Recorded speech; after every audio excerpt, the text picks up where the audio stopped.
Berita baik di situ menambahkan jumlah bilangan dos sedia ada dan ini akan sudah pasti meningkatkan kebolehan kita untuk sampai kepada imuniti kelompok. Tapi usaha di atas tanah yang kita perlukan sekarang ini penggerak daripada masyarakat, Movac, vaksin untuk komuniti di mana kita gerakkan kesedaran mengenai kepentingan masyarakat untuk menerima vaksin bersama dengan Nur Hizwan Ahmad, pengerusi penggerak komuniti negara. Terima kasih kerana bersama kami. Terima kasih Terence. Ya. Dan selamat datang. Bagaimana tercetusnya idea untuk menggagaskan Movac ni? Okey, Movac ini tercetus hasil idea dua orang menteri sebenarnya di dalam kerajaan kita ini, iaitu Menteri Perumahan dan Kerajaan Tempatan dan juga Menteri Perpaduan Negara. Jadi mereka melihat apabila, kalau saya tak silap balik daripada satu mesyuarat tu, YB Menteri maklumkan kepada saya, kebetulan saya stesen politik, beliau dia kata kita kena fokus kepada usaha kerajaan untuk maksimalkan penerimaan vaksin dan pemberian vaksin kepada rakyat. Jadi itu sekarang ini menjadi fokus utama kementerian kami lah. Dan dengan itu kami bekerjasama juga dengan Kementerian Perpaduan Negara. Daripada mana tercetusnya itu ialah apabila kita melihat bahawa kadar pada waktu itu, kadar pemberian vaksin dan penerimaan vaksin di kalangan rakyat Malaysia ini agak rendah. Jadi kerana Kementerian Perumahan dan Kerajaan Tempatan ini, kita juga bekerjasama ataupun kita punya kementerian ini susul galurnya sampai ke akar umbi di peringkat PBT, dan di PBT itu ada Commission of Building yang menjaga perumahan strata. Jadi idea yang berhormat menteri ialah untuk kita mulakan dulu dengan komuniti di perumahan strata. Jadi di situ kita berkembang sampai hari ini, kita telah wujudkan lebih kurang 4 unit yang khusus di dalam mobilisasi vaksin komuniti. Movac ni maksudnya mobilisasi vaksin komuniti kan. So bunyinya jelas, iaitu kita nak mobilize komuniti untuk menerima vaksin. Ya, begitu. Encik Nur Hizwan, sebelum siaran tadi sebab kita bincangkan dari segi latar belakang dan juga apa yang berlaku di belakang tabir, apa yang boleh dikatakan kepada warga masyarakat yang bila kita katakan kepada mereka jangan lupa mendaftar, jangan lupa ada, saya dah daftar daripada bulan 2 tak dapat lagi.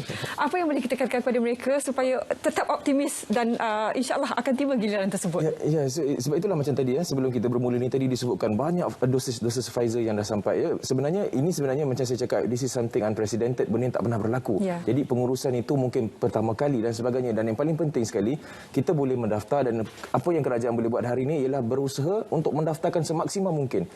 Tetapi akhirnya bekalan itu bukan dibuat di dalam negara, kita masih terpaksa menunggu bekalan sampai. Tapi jaminan yang diberikan oleh kerajaan dan beberapa kementerian yang saya rasa sangat meyakinkan, dan ianya sudah mula sampai menjelang hujung bulan ini, saya rasa kita akan ada kebanjiran dos yang banyak, dan kalau saya tak silap persentage ialah kita mungkin ada 130% melebihi keperluan kita. Jadi ini sedang sampai. Pengurusan itu yang di dalam kawalan kita adalah pendaftaran, yang di dalam kawalan kita ialah menyediakan PPV, yang di dalam kawalan kita ialah memastikan semua rakyat mendaftar. Tetapi yang bukan di dalam kawalan kita ialah stok itu. Tapi insya-Allah saya ingat menjelang hujung tahun ini, berikutan dengan pelan pemulihan negara yang diumumkan, saya optimis dapat mencapai herd immunity sebelum hujung tahun. Walaupun kita mungkin belum sampai tahap maksimum dalam bekalan dos yang diterima, kita telah mengatasi sasaran 150,000 dos sehari. Jadi ini menunjukkan bahawa satu modus operandi baru telah pun digagaskan untuk meningkatkan bilangan dos yang diberi setiap hari kepada masyarakat setempat. Namun apakah masih yang menjadi penghalang kepada mereka yang belum mendaftar, kerana kita belum sampai angka herd immunity pun dalam sistem pendaftaran MySejahtera? Apa yang menghalang mereka? Okey, kalau kita dapat lihat penghalang ini adalah satu teknologi, dan kita dapat lihat hari ini yang banyak digembar-gemburkan, banyak yang dipromosikan adalah pendaftaran menggunakan telefon bimbit. Tetapi kita juga kena akui hakikat bahawa golongan kurang upaya, golongan tua, golongan warga emas dan sebagainya, ataupun mereka yang tinggal di luar bandar yang mana akses kepada capaian internet itu agak tidak memuaskan. Jadi mungkin itu merupakan salah satu halangan. Di situ Movac juga ambil peranan dalam salah satu unit kita panggil community outreach. Jangkauan komuniti, di mana kita punya sukarelawan kita turun ke padang mendaftarkan, berkempen dulu, kemudian daftarkan. Kempen ini penting sebab kita nak membetulkan persepsi. Sebab dalam negara kita ini macam-macam golongan, termasuk golongan anti vaksin. Jadi ini saya rasa adalah satu tanggungjawab yang terpaksa diambil oleh sukarelawan di akar umbi untuk mendapatkan maklumat yang tepat daripada Kementerian Kesihatan. Kita bawa turun ke komuniti dan kita sebarkan kepada mereka supaya mereka dapat maklumat tepat dan boleh mendaftar dan dapatkan vaksin. Kata kunci komuniti itu Encik Iswan sebutkan sebelum juga antara perbualan kita tadi, bagaimana untuk mengisi missing loop mereka yang bedridden, tak boleh bangun daripada katil, mereka yang OKU, mereka yang berada di kawasan pedalaman yang akses merupakan sukar. Malah perbincangan sebelum ini juga ada yang mencadangkan diberikan dos yang satu vaksin satu dos saja untuk memudahkan tidak perlu keluar masuk. Bagaimana usaha setakat ini untuk mencari mereka yang tercicir ini, kalau kita boleh guna menggunakan terma tersebut? Okey, golongan yang saya kira agak ketinggalan ini macam bedridden, golongan OKU, orang tinggal di kawasan-kawasan pedalaman dan sebagainya. Cadangan untuk administer single dose vaksin kepada mereka ini adalah cadangan yang sangat-sangat baik kerana tahulah halangan dan kekangan untuk kita tiba di tempat-tempat mereka itu yang pertama. Yang kedua, bagaimana untuk kita reach kepada mereka, sebab itulah kami bekerjasama macam Kementerian Perumahan dan Kerjaan Tempatan bekerjasama dengan NGO penggerak komuniti negara yang handle ataupun yang kita akan uruskan kempen dan kita akan teliti setiap pintu rumah. Misi kami ialah tidak ada satu pintu rumah pun yang kita tak ketuk untuk kita pastikan mereka dapat maklumat vaksin. Kita tak boleh paksa orang sebab itu bukan compulsory lagi di Malaysia. Okey, jadi kami bekerjasama dengan Commission of Building, kita ke perumahan strata, kita hubungi dahulu ketua-ketua penduduk, JMB, MC dan sebagainya. Dan kerjasama kita dengan Kementerian Perpaduan Negara pula, mereka menggunakan kawasan rukun tetangga, KRT mereka. Juga mereka kenal pasti peserta-peserta penduduk dan sebagainya untuk kita kempen. Make sure tidak ada yang tertinggal. Semampu kita lah. Definitely kita tak dapat capai 100%, tapi sekurang-kurangnya ini adalah satu tambahan kepada usaha kita untuk mempopularkan dan memberikan maklumat yang tepat kepada rakyat Malaysia tentang vaksin. Namun dua kekangan mungkin kita belum lagi terima CanSino Bio yang merupakan vaksin satu dos itu. Dan juga satu lagi kekangan adalah PKPD, di mana sekarang ini door to door sudah tidak boleh dilakukan di kawasan PKPD. Jadi apakah cara lain yang akan digunakan oleh Movac untuk sampai kepada golongan sasar ini? Okey, memang betul PKPD ini banyak halangannya, tapi kita tak menjadikan PKPD ini penghalang untuk kita memastikan komuniti mendapat vaksin. Jadi sebab itu salah satu unit dalam Movac ini ataupun mobilisasi vaksin komuniti ini, kita ada unit panggilan. Okey, kita dapatkan senarai nombor telefon daripada, macam saya cakap tadi lah, kalau saya bekerja dengan Suruhanjaya Bangunan dan sebagainya, kita dapatkan nombor telefon dan kita hubungi mereka untuk kita pastikan kita pastikan mereka ini mendapat maklumat, dan jika mereka ingin mendaftar, mereka ada peluang itu tanpa perlu pun bersemuka dengan kita. We are trying to do it by phone calls. And make sure kita dapat consent. Kita tak suka-suka hati mendaftarkan orang untuk vaksin. The consent is very important. Jadi KL dan juga Selangor merupakan kawasan di mana kita melihat jumlah kes baru yang memang agak tinggi setiap hari.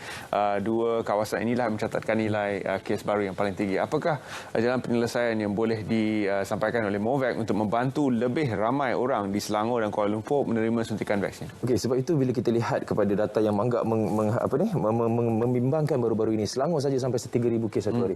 Jadi Kementerian Perumahan dan Kerjaan Tempatan melalui program ini, kita telah jalankan satu program, akan jalankan sebenarnya esok pagi, jalankan program ini kita panggil community outreach, mobile outreach, ini macam mobile klinik.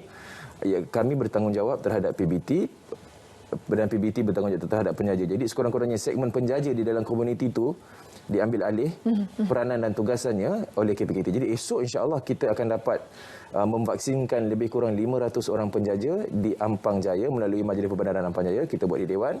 Kita set up satu PPV mobile yang baru. Kita panggil mereka yang mendaftar sebagai penjaja di MPJ, dan kita vaksinkan mereka dan juga seorang pembantu mereka. Dan ini akan berterusan. Ini salah satu cara Movac ini bergerak untuk membantu komuniti. Kita tak bebankan, kita tak letak burden kepada PPV yang ada. Kita set up kita punya mobile PPV, okey, dan kita dapatkan senarai penjaja daripada Majlis Perbandaran. Kita semak dengan MySejahtera sama ada mereka dapat atau belum. Kalau mereka tak dapat, mereka layak, kita akan terus daftarkan. Bagaimana pula dari segi pertalian antara komuniti macam rukun tetangga misalnya?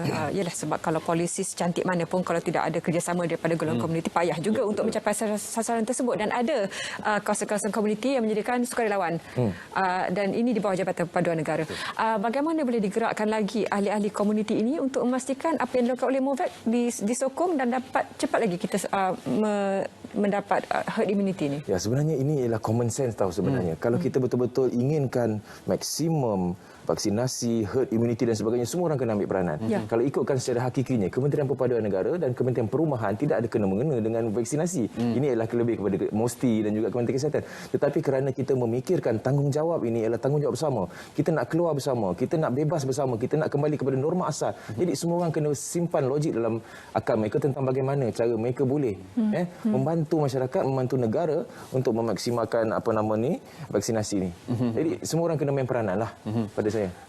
Mungkin akan timbul kekangan-kekangan ataupun isu-isu berbangkit yang disebabkan oleh keadaan unprecedented tadi. Jadi bagaimana Movac dinamik dalam menyelesaikan isu-isu ini?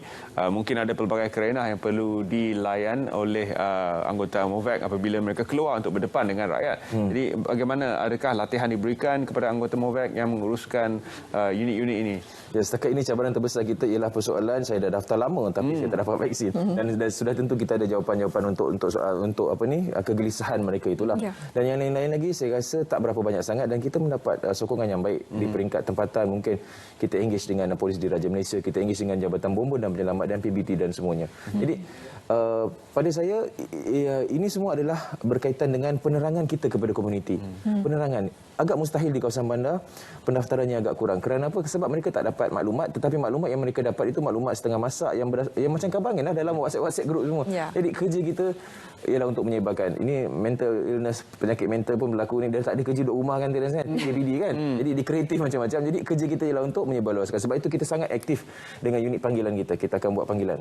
Kita akan buat panggilan dan pastikan mereka dapat maklumat tepat dan mendaftar. Mungkin setelah melihat sesi perbualan ini, ada yang tergerak untuk membantu MOVAC, untuk menyertai MOVAC. Adakah ada peluang untuk mereka juga menjadi sukarelawan di bawah MOVAC? Sudah tentu. Asasnya begini. Asasnya MOVAC ini digerakkan oleh 2 kementerian, kemudian dia bekerjasama dengan 2 pertubuhan. Satu kawasan rukun tetangga, mungkin jabatan, itu ada 250,000 anggota seluruh negara. Wow. Dan yang kedua dengan penggerak komuniti negara, NGO. Dia ada 300,000 anggota. Jadi kita memang sebenarnya sudah bersedia, tetapi kita mengalu-alukan mereka yang ingin membantu dan menjadi sebahagian daripada sukarelawan MOVAC ini boleh ke laman Facebook Penggerak Komuniti Negara dan di situ kita boleh daftarkan mereka.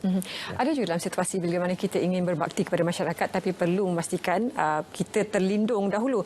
Apakah mereka ini perlu mendapat suntikan sekurang-kurangnya 1 dos untuk menjadi volunteer bersama MOVAC? Sekurang-kurangnya 1 dos itu adalah satu pre-requirement lah sebab kita tak nak dalam pada mereka ingin melonjakkan semangat kesukarelawanan itu tapi dia akan mendatangkan risiko kepada masalah kepada diri mereka sendiri.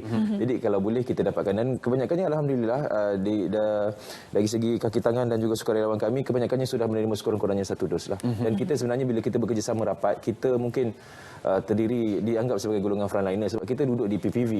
Kita tak tahu berapa ramai orang di situ, kita tak tahu apa situasi, siapa yang datang dan sebagainya. Jadi amat penting untuk kita mendapatkan suntikan awal itu. Dan ini adalah sebenarnya satu tapisan. Bila kamu nak turun padang, kita akan tanya dulu dah buat vaksin ke belum. Kalau dah baru kita utamakan. Kalau tak dia akan duduk di call center dan buat panggilan. Dia dalam call center saja. Baik, kita ucapkan terima kasih kepada MOVAC kerana telah pun bantu untuk menyelesaikan isu-isu last mile ini ataupun kesampaian vaksin kepada masyarakat. Jadi mungkin satu pesanan terakhir kepada semua penonton Selamat Pagi Malaysia berkaitan dengan isu-isu vaksin yang mereka hadapi sekarang. Saya cuma nak pesan satu kepada rakyat Malaysia, jangan takut dengan vaksin. Vaksin yang pertama telah disuntik pada bulan 12 2020 dan yang di-Pertuan Agong pun dah ambil, the Queen of England pun dah ambil, Imam Besar Masjid pun dah ambil. Jadi ini adalah satu assurance assurance kepada rakyat Malaysia bahawa tolonglah bekerjasama dengan kerajaan, tolonglah bekerjasama, kita letak tepi segala perbezaan yang mungkin ada sekarang ini. Cuma kita buat satu matlamat bahawa kita ingin hari ini Malaysia bebas daripada COVID-19 dan cara yang paling baik buat masa ini ialah vaksin. Jadi dapatkan vaksin, selamatkan diri anda, selamatkan keluarga anda. Terima kasih Nur Rizwan kerana sudi bersama kami dalam Selamat Pagi Malaysia.